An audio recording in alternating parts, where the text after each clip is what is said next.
We live on the cutting edge of physics, material science, engineering, and nanotechnology.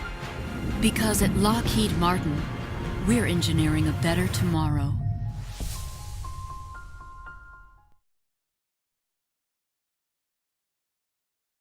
So my name is Angela Sun. I call myself an accidental activist. I am a sports broadcaster and television host by profession, but I'm also an adventure traveler and surfer and scuba diver. And that's kind of where my story of today and where my story of the blues starts. So I've hosted a lot of different types of shows. You may have heard of one called American Ninja Warrior.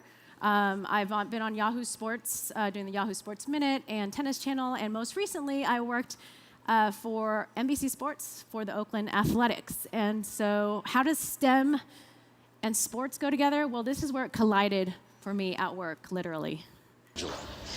Well, guys, since it's Summer Family Fireworks tonight, and it's presented by Chevron, I'm in the Chevron STEM zone here at the Eastside Club. Lots of interactive activities for the whole fam on hand, and it brings science, technology, engineering, and math back into relation with sports. So I'm going to try my hand at these special goggles and toss it back to you in the booth.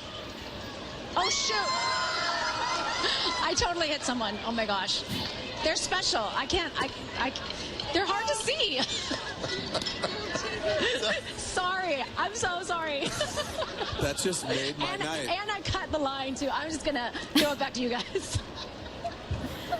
So it goes on, and they make fun of me. And as you can see, I don't take myself too seriously at work. Things happen. But that is one example of where sports and science and STEM can really collide together, literally.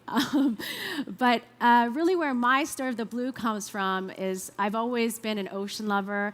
I grew up in Silicon Valley, the birthplace of modern tech stuff going on right now. And I live 20 miles away from the beach in Santa Cruz, and so I'd always go with my family. I surf and scuba dive, and I kind of chase animals around the world underwater whenever I have free time and when I'm not working. And so that led me to create my, and then I was surfing and diving, and I would see all this plastic in the ocean and wonder, where is this coming from? I always saw litter in the ocean. So the question I kept asking myself that kept nagging me in my head was that every single piece of plastic that has ever been created is still somewhere on this planet. So if it never goes away, where does it go? This was a question that I had in my head for a long time, and then in 2005, I heard about this sort of floating island, this patch of garbage maybe in the ocean, but there was nothing really, there was no literature about it, there was no scientific studies really about it, and so I had to go explore this. And I created Plastic Paradise, the Great Pacific Garbage Patch documentary. It's been over a decade-long journey to create this, and here is the trailer. And I do want to let you know there is a bit of graphic content in the first 30 seconds, just in case you have super, super young ones and you want to do a little blindfold over that. But this is the trailer for Plastic Paradise.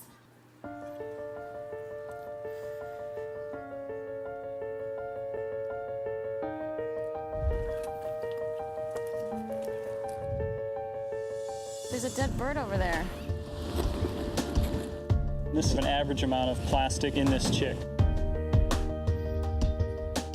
What's happening on Midway is like the canary in the coal mine. That patch of garbage in the Pacific is growing, and right now it's having a huge impact on the species that call Midway home. Plastics will play as large a role in peace as they do in war. Every day, we add estrogen-like chemicals to our body through plastics. It's like we're all in the midst of a giant, uncontrolled experiment. Without your permission, you are being polluted. Is that okay with you? Oh my gosh.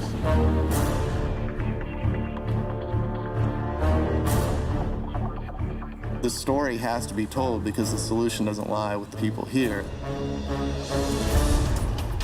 A lot of people are just in this robot mode, and they're just like, how many times have you bought a drink and a snack, and they put it in a bag. It just hit me like a ton of bricks. I'm like, oh, this is so unnecessary. Why am I using these? It's just about taking a little shift. It's our choice. And I don't want to play that game and see, well, how far can it take?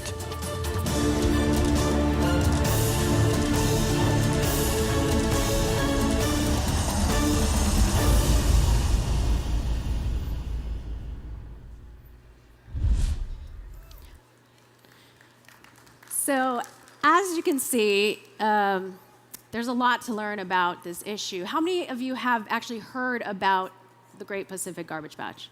Okay, a lot of woke people here. So, there's a myth around it, though. I mean, a lot of people have heard about it, but they're like, can you stand on it? Can you walk on it? Is it a floating island? Can we just scoop it up?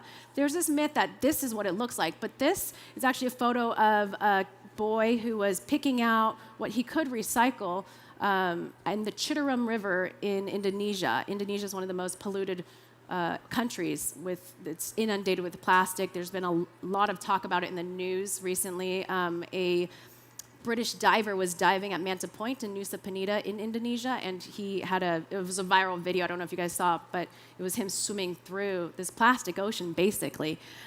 So because there's a bit of a myth about it, this is actually what it is. Pacific move in a giant circle known as a gyre, kind of like a slow-motion whirlpool or toilet flushing. So over time, all the debris that washes into the sea from the coasts of economic giants North America and Asia, or from ships, collect in a centralized zone. Estimates on the size of the garbage patch vary from somewhere around twice the size of Texas to the size of the entire continental United States. The reason why there aren't any pictures of it is because it's basically invisible. You have to sail through it with a net to know it's there. Most of the debris is floating beneath the surface. So most of the debris is floating beneath the surface, but this is actually when they did sail through the Great Pacific Garbage Patch. Captain Charlie Moore found this out in 1997, and this is the Aguilita Foundation picture. It's not that interesting, right? I mean, there's little specks, that's all you see, but it's been estimated that it's 94% microplastics that are in these patches. It's not just the Pacific Ocean, it's in all of the oceans in the whole entire world. So there's 5 gyres worldwide with these giant patches. It's also estimated 1.8 trillion pieces of plastics are in these concentrated areas. And a lot of it is microplastics, but ghost fishing nets as well, and marine, and there's the term marine debris, but really 90% of it is plastic. And a lot of this fishing net is made out of nylon, and it doesn't break down. And you guys may have seen a lot of animals that get trapped in it. There's all these rescues and different organizations that help rescue these animals. But it's deep in the water column. What we're seeing is truly skimming the surface. And the ocean is one of the most unexplored, uncharted areas. We know more about the moon than we know about the bottom of the sea. So, just because you can't see it doesn't mean it's not there. And there's a lot of plastic in our oceans, and it's a continual problem. I mean, I learned about this in 2005, and now it's 2018. So I've been kind of talking about this for the past 13 years, and it's pretty crazy to think about. But I still wasn't, satiated, and I really want to know more. I wanted to go see it for myself, so this is where I went. Located at the northern tip of Papahanaumokuakea Marine Monument, it's home to a vast array of wildlife.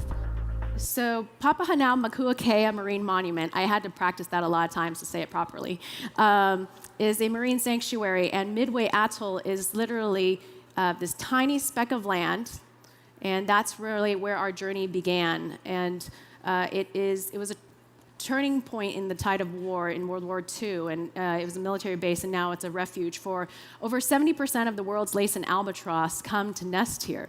And so we were really lucky to be able to go on a charter flight with some government officials, NOAA, and Fish and Wildlife Services, to spend a week over there. And this was in 2009, and this is what we found. A lot of plastic, a lot of fishing nets, and a lot of gear. That was a 4-ton fishing net that we were trying to pull with this little dinghy that we found like a tumbleweed on the coral reefs. And those are some scientists from UC Santa Cruz. We also found a lot of dead birds with plastic-filled bellies. And as you saw in the trailer, that was a huge question that we were wondering about. Is this the canary in the coal mine? And this is an image from Chris Jordan, who went out in 2010. And this is just not natural. We're in the middle of nowhere, in some of the most pristine, beautiful area that should be untouched by humans, and our human footprint is so relevant and prevalent in these places. So it's not just the birds as well, but in the fish that we eat. The plastic is full of persistent organic pollutants, things like PCBs, DDT, PAHs, things that are known human carcinogens and endocrine disruptors, things you don't want in your body, but they're in the fish. So this was a rainbow runner that Dr. Marcus Erickson from Five Gyres Institute caught when he went through the garbage patch in 2006. And they have created this research institute and does a lot of advocacy around this issue. But he caught this to eat it. You know, they were going to like sashimi it up, and that's what they found in there. And just to go a little bit further on the science side. So what's a persistent organic pollutant? Basically, it's chemical waste that gets absorbed by pieces of plastic and accumulates in the tissues of animals that eat it. PCBs. So I illustrate this point because I think it's really important that you can incorporate science into filmmaking, and you can do it in an entertaining way. It doesn't have to be just factoids on, you know, a slide or whatnot, but actually when you can show that it's going up the food chain or whatever it is, the bathtub idea, using that in filmmaking and storytelling is really integral to getting people connected and feeling like that it's very simple and digestible to understand. Because I am not a scientist. I do media, I do sports broadcasting, and I learned all about these chemicals and what's, you know, polymers and monomers and chemistry of plastics, and I had no idea what I was talking about, but I just kind of went along and tried to learn as much as I could and explain it in layman's terms. One of the other graphics that we use in the film is really kind of the truth about recycling. Unlike glass or metal, which can be used over and over again, most plastic doesn't truly get recycled over and over again. Most plastic doesn't truly get recycled. Usually converted down lower grade material. Plastic consumer products are usually converted to a lower grade material. A lot of this process takes place overseas. A lot of this process takes place overseas. Sorry about that little glitch, but you get the point. So the idea is that infographics really help tell the story, especially for science-based storytelling. And then one of the things that we also learned in the power of film for conservation was that a lot of people have heard of, I mean, the 3 R's is what I grew up with: reduce, reuse, recycle. And we introduced the 4th R. Something to remember is refuse single-use plastic. I think that's pretty new right now. The hot button topic that everyone's been talking about is plastic straws. Over 500 million plastic straws are used on the daily every day in the United States, and we really don't need them. And so there's been all these campaigns, stop sucking or straws suck, and people are taking notice, and some McDonald's and some Starbucks are taking their straws out. But it's just something that's not even in our consciousness because we're not aware like that we touch plastic every single day of our lives. Guarantee you that you're either wearing plastic right now, you're sitting on something that may be plastic, or you're going to touch a door that's plastic or something. Polyester, nylon, that's all plastic. And so we created this logo, and we asked sorry, is that me? We asked students and audiences to join in, tell the story with us, be a part of it.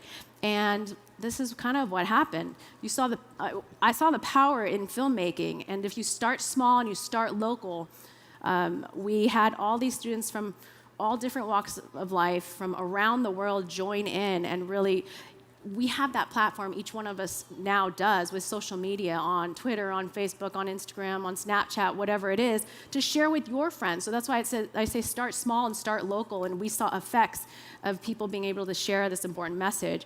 Being you and creating thoughtful content, you know, just being authentic to your voice and who you are, and that you can use social media for good. It's not just selfies and random filters, and those are all fun and stuff, but that's one of the main takeaways, and it continued, and it grew, and this is Bondi Beach in Australia with Surfrider, and I was in Italy with TEDx and all different places, and it's really taken me on a crazy journey as well, down this rabbit hole that I never knew about. I didn't go to film school. I didn't want to be a director or anything. I just want to tell a story.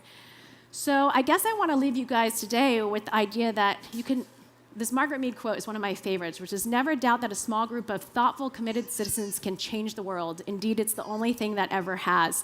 And I just wanted to hopefully leave you with that we can all make small changes, and hopefully you will join in and also refuse single-use plastic with us. I'd love to connect with you, and if you guys have any ideas and whatnot, those are my Twitter, Instagram handles, and we're at Plastic Paradise. I will also be over there afterwards to answer any questions, and I brought a couple copies of the film, and it's already done its run on Netflix, so it's not on it anymore, but it's available on iTunes and Hulu and Amazon as well, so thank you so much. And I would also, I would like to now introduce the hostess with the mostest, the spokesperson of the whole festival, Danni Washington. Can we give it up? She looks so lovely. Hey guys, she's been working so hard through this whole week. Thank you, Angela. Walked off stage. Oh my goodness, that's awesome.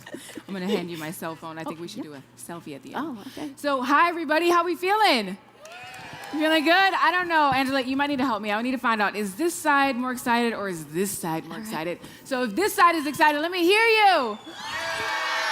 Okay, that's good. What about this side? Come on, let's meet them. Yes.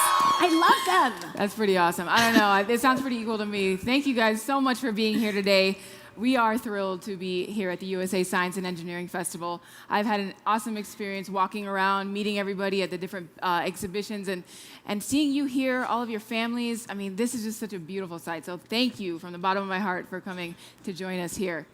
So again, my name is Danni Washington, and I'm super happy to be the spokesperson of SciFest. Thank you. That's useful. And today, what I wanted to talk about was focus on stories from the blue. And as you heard from Angela, she spoke about how filmmaking has been a perfect tool for her to talk about her advocacy for the oceans and for our beautiful blue planet, looking specifically at plastic pollution. And what I'm going to get into today is share a few stories that I've experienced under the waves, right, around the world, where I've interacted with different ocean animals that I adore, and hopefully that'll serve as some inspiration for you as well to tell these stories, to get into the ocean, and to meet maybe some of these other animals that live under the waves. Before I get to the stories, I want to share this quick video with you. It was released recently. Forgive me if some of you have seen it already. It is online. But this is called STEM 10, and it was a series of videos featuring young innovators working in STEM. And so I was featured as one of them. But this video gives you a really great snapshot of my job, because when I meet people, they usually ask me, well, it says that you're a marine biologist, but what exactly do you do? Because I'm not really a practicing research scientist at this moment. I'm working in the field of science communication, and so I serve as the bridge between the science community and the general public, and finding new ways to engage and to have fun and talk about science in a really exciting way. So that's what I do for a living, but this gives you a great snapshot of that. Here we go. I think every single human being on this planet should recognize their connection to the ocean, because we depend on the ocean to survive. It controls the climate, it provides food for 1 billion people, and science, technology, engineering, and math, all of these concepts are really just explaining what's already happening in nature. Nature has all of the answers, we just have to find out what they are. I'm Danni Washington. I'm an ocean advocate, science communicator, and lover of life. At 6 years old, I told my mom, I looked her in the eyes and I said, "Mom, I want to be a marine biologist." I had a crazy dream, and that dream was to become a marine biologist. Yes, this Jamaican-American girl from Miami, I wanted to be a marine biologist. It was a total mystery, but yet it seemed like an adventure that I needed to have. And from the moment I learned what that was it. I was sold. This started back in 2008 when I was first hired by a group called Untamed Science. And we made 200 videos all about K-12 science for textbooks that are still in classrooms today. I found Danni on YouTube. We were looking for a host for a new science show that I was developing, and after scouring for weeks and weeks, I don't know how, but I came across her video, and she was just magic the moment that I found her. I understood that I had a niche to fill. I saw that there was an empty space, really, for science communication. I wouldn't say that I'm a traditional marine biologist. What it boiled down to is that I needed to communicate. I wanted to do outreach, but in a different way. So those ideas kind of culminated. I started a nonprofit with my mom called Big Blue and You. And over the last 9 years, we've used Big Blue and You as a platform to give young kids the opportunity to meet the ocean and to fall in love with the ocean using art as a medium. Now I'm hosting a show on Fox called Exploration Nature Knows Best, which I'm so excited about because it's all about innovation and tech that's inspired by nature. This is one of the reasons why science is so cool. Welcome back to Nature Knows Best. With just a little bit of help from nature, we can easily improve some of our favorite physical activities. It's more of a creative path where I've found ways to communicate that science that these marine biologists are collecting and transferring that into a way that the general public can understand, especially young people, and giving them this intersection where any science concept can be explained in a fun and engaging way. That's my job. You see the spark and they're like, whoa, what is this? And how did I not know about this? That moment of wonder and awe is what I live for. Whether it's studying science, technology, engineering, and math, all of these concepts are really just explaining what's already happening in nature. If we took more notes from the natural world around us, we would be in a better place. STEM needs everyone, and everyone needs STEM. I think science, technology, engineering, and math can only be pushed further by including influences from people who bring a new perspective to the table. We never want to put a pair of glasses on someone and call them a scientist. We think scientists come in all shapes, sizes, ages, races, and we just want to make sure they're all represented in our programs to the extent that it's possible. Diversity in STEM is extremely important because as a human race, we have such a broad pool of knowledge. And you need to bring in people who think differently. And in order to do that, you have to include everyone who hasn't always been in those circles. And that's how we'll move forward. That's how we'll push boundaries. That's how we'll innovate.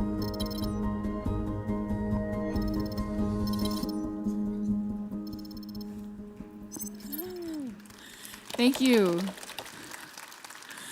Thank you very much. So when you look at our beautiful blue planet, or blue marble as I like to call it, our friend Jay Nichols, he's one of our mentors, he wrote a book called Blue Mind, talking about how water itself transforms the mind, body, and spirit. And so I've recognized this since I was a young child. I love this image of our planet because it is covered by more than 70% water. And, there's a reason for that. It sustains life for us and every other inhabitant here on planet Earth. So through my journey over the years, I've had an opportunity to go around the world exploring different bodies of water, different oceans, and even in lakes and rivers, of course. And my favorite part about that is going, of course, into the ocean. And so I've met manta rays and snorkeled with them off the coast of Mexico. I've been scuba diving on coral reefs off the shore of Papua New Guinea, as well as diving down 90 feet near St. Thomas, looking at lower, coral reefs down at that depth. And it's been incredible. Every time I go into the ocean, I have a new experience, a new opportunity to see something that I've never seen before. We have explored only 5% beneath the waves, right? As human beings, that's it, out of all the water on our planet.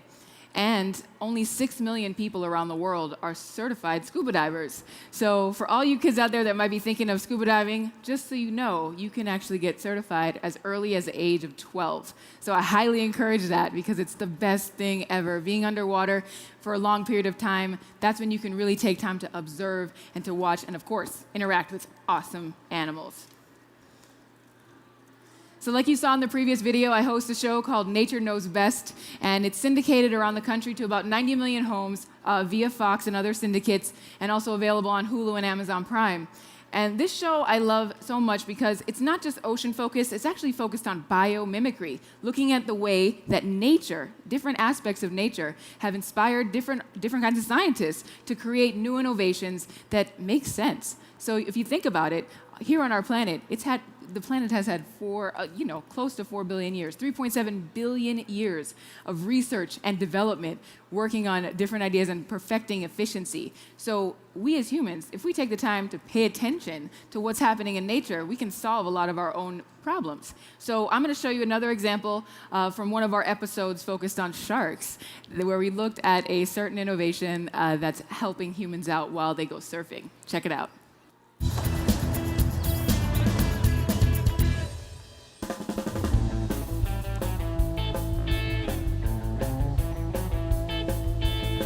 Welcome back to Nature Knows Best. Surfing is so much fun. It's great exercise, and even beginners like me can enjoy it. But you want to know one of the top reasons why people don't ever try it? You guessed it, sharks. I'm in New Smyrna Beach, Florida, consistently ranked in the top 20 of the world's best surf towns.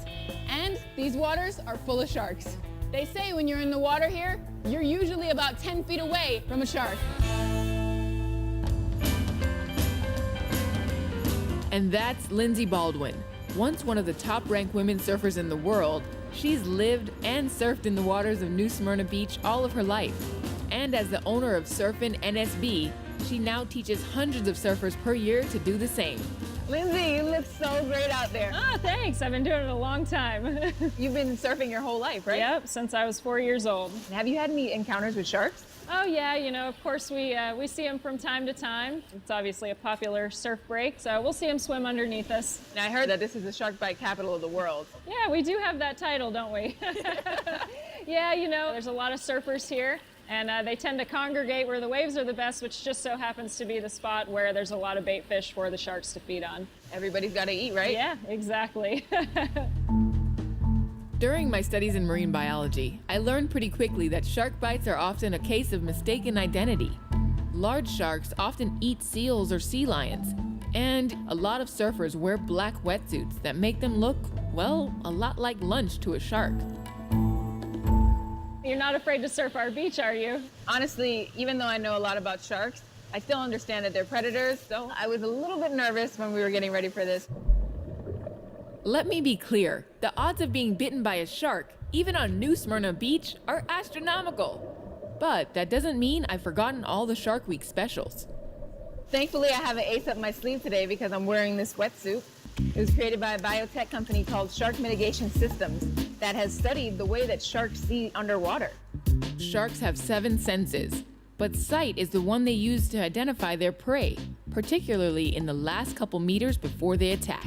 And they happen to see the world, quite literally, in black and white.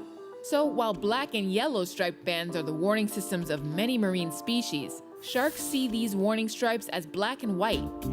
Another animal with black and white stripes is the pilotfish. Few creatures would dare to swim near sharks, let alone right beside them. But this is exactly what this 1-foot-long fish does. Not only have sharks come to trust these little swimmers, because the pilotfish eat parasites off the shark and keep them healthy, but they have been known to enter the shark's mouth to pick away bits of food without being eaten. The suit will help me when I'm on the board because instead of thinking that I'm a seal from underneath, they actually see these highly disruptive patterns that look like either a poisonous marine creature or a pilotfish. To test their technology, the suit's Australian creators wrapped bait in black neoprene suits and recorded how great white and tiger sharks interacted with the setup. Needless to say, they ate it almost immediately. And when it came to the nature-inspired suit, they seemed to merely investigate it before moving on. So since I have the suit on and you're here, can we go out and do a lesson? Yeah, let's do it.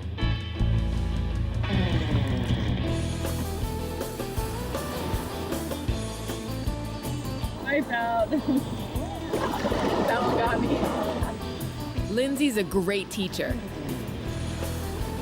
After only a few tries, that was so close. I was able to get up on a surfboard for the first time ever.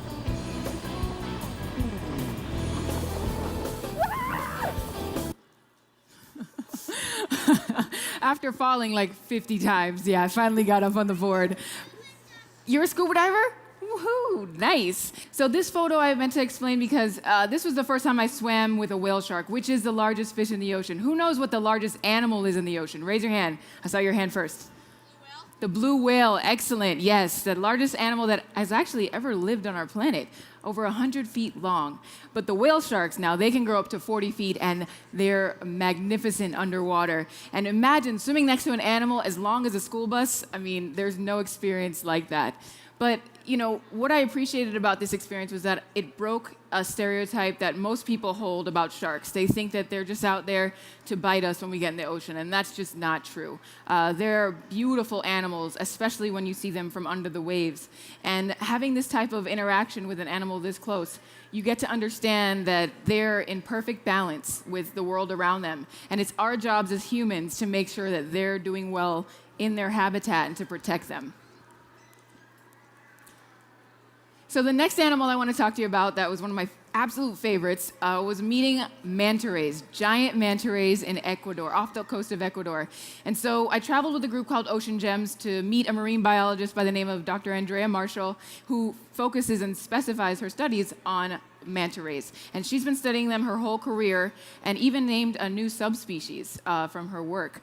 And so it was really a treat to go down there with her. We were dive buddies the whole time, and we met these magnificent manta rays that had a wingspan of over 19 feet. They were massive. So it was almost like flying through the water with giant birds. Really, it's hard to describe. But as we were down there, we went ahead and went into our dive site, which is on a small little island about 30 miles off the coast of Ecuador called Isla de la Plata. And Isla de la Plata was discovered just a few years ago to be a massive aggregation site for these mantas, where they come to feed and hang out. And the diving was a bit tough. It was cold. It was very, strong currents were everywhere, as well as the visibility, because there was so much plankton. They're filter feeders. They love plankton. So the water was almost green, like a pea soup. But as we went along, swimming underwater, we'd wait for the mantas to come in, either to a cleaning station or to continue feeding, and then we would find one, and they would just show up. And I mean, just the awe of seeing a manta ray fly through the ocean, it's just, it's unbelievable. But one of the manta rays that we noticed had a fishing line wrapped around its body. And so Andrea darted off really quickly, because she had a dive knife on her, to find that manta ray. And by the time she found it, she managed to cut that line, which had been spooled over its body, cutting into its skin. She took it off. That manta ray that you see on the screen just came back to us. And almost as if to say thank you. I mean, from a scientist's perspective, you really don't know. But what we felt was that it was almost saying thanks. And it was just awesome. We had a chance to swim with that manta ray for quite a while. I mean, we almost ran out of air in our tanks because we were just so enthralled by this animal. And I remember at one point getting down to a thermocline, which is where the water temperature changes, right? And so because the water was warmer at the top and colder at the bottom, you could see a color difference. So when you went down below that thermocline, it was almost like a cobalt blue, and it was freezing. I felt like little knives were cutting into my face, but it was worth it because I was with the manta, and I forgot where I was. I had a chance to look this animal in its eyes and felt completely at home and welcomed. And it was honestly one of the most beautiful experiences of my entire life. But what it also pointed out to me was the human impact on our ocean, right? This fishing line, which had been discarded, unfortunately by someone who was done using it and just kind of left it there, ended up catching on to this manta and was, disturbing its livelihood, all because someone decided not to take that back to land and make sure that it got to the proper place. And so what that pointed to me was that we can do something. We can make individual choices every single day that will help protect animals like the manta ray and make sure that our oceans are completely healthy, because the oceans are completely intertwined with us and our livelihood. If the oceans are healthy, that means we can be healthy. And so what I like to say is I want to move away from just saying, let's save the planet, because a lot of times that's, the spiel that we say as environmentalists or advocates. I think it's more so about being stewards of the planet, because guess what? Our planet has been thriving for a long time without us. So the planet will go on, right? But we have to figure out how we can live in harmony with our planet and how beautiful nature works. It all works out. We just need to pay attention, take a closer look, and find other ways that we can live more in sync with the way that our world is thriving. And so before we end and head into our Q&A, I just wanted to introduce our official media partner of the USA Science and Engineering Festival. It's Steer Digital, and I don't know how many of you had a chance to go upstairs, but they have a booth where there's a VR virtual reality experience of a shark dive. So if you really like sharks, I highly recommend that you step up there and try it out. It's a shark dive on Tiger Beach off the coast of the Bahamas, and it's really awesome to watch. And so Carlos Toro, who is the founder of Steer Digital, he's up there as well, so make sure and say hi when you get up there. But he provided a quick snippet of a show that his company produced last year for Discovery Channel Shark Week, so I wanted to share that with you. And Shark Week is a really cool week to watch. I've been watching Shark Week since I was a kid, and I'm so happy to see that Discovery is moving more in a direction to talk about conservation and how do we protect sharks to make sure that they're here for a long time to come. I mean, there are over 440 species of sharks all over the world, and we have to protect them because they're apex predators. They're managing all the ecosystems out there wherever they live, and they're awesome. So let's take a look at this quick clip.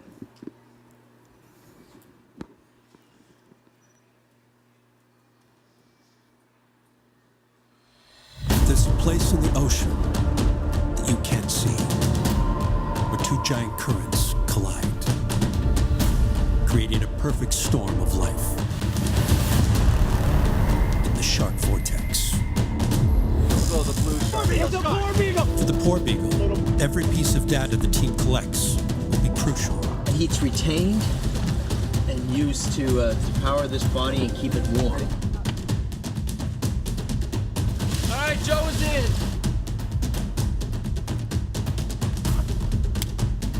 The seasonal migration of great whites to Cape Cod has begun, and Greg has to get back to work.